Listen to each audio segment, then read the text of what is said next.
आज का संदेश इस बारे में है कि हम कठिनाइयों के बीच भी आत्मविश्वास कैसे बनाए रख सकते हैं। ईश्वर हमारा शरणस्थान और बल है, संकट के समय सदैव उपस्थित सहायक।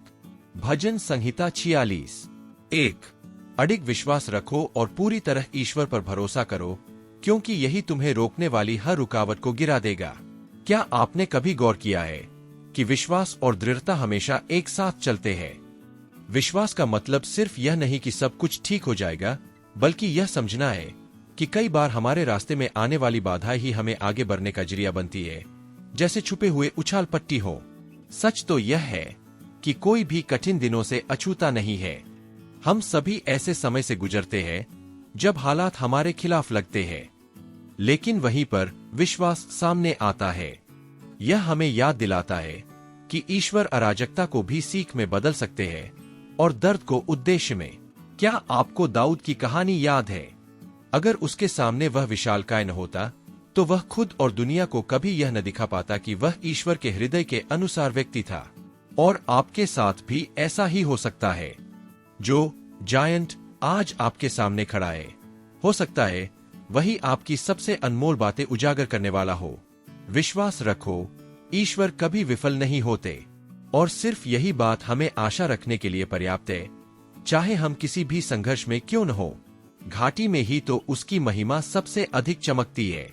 कठिनाई में ही उसकी उपस्थिति सबसे वास्तविक लगती है। उद्देश्यपूर्ण जीवन जीने के लिए साहस चाहिए। यह तो तय है कि आरामदायक जोन में रहना सुरक्षित लगता है, बिना जोखिम, बिना दर्द, बिना चौंकाने वाली बातों के, लेकिन साथ ही बिना किसी बड़ी उपलब्धि के। कई बार यह शांति ही हमें बढ़ने से रोकती है। सोचिए, अगर सब कुछ लंबे समय से बहुत शांत चल रहा है, तो शायद अब समय है फिर से सोचने का, क्योंकि विकास हमेशा आसान नहीं होता, वह दर्द देता है। ईश्वर के साथ कठिनाइयां अंत नहीं होती, वे सिर्फ रास्ते के पड़ाव होती है।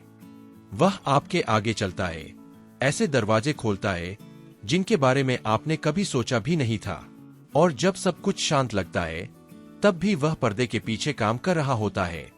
तो अगली बार जब जीवन कठिन हो जाए, याद रखना, यह अंत नहीं है, यह किसी और भी महान चीज की शुरुआत है।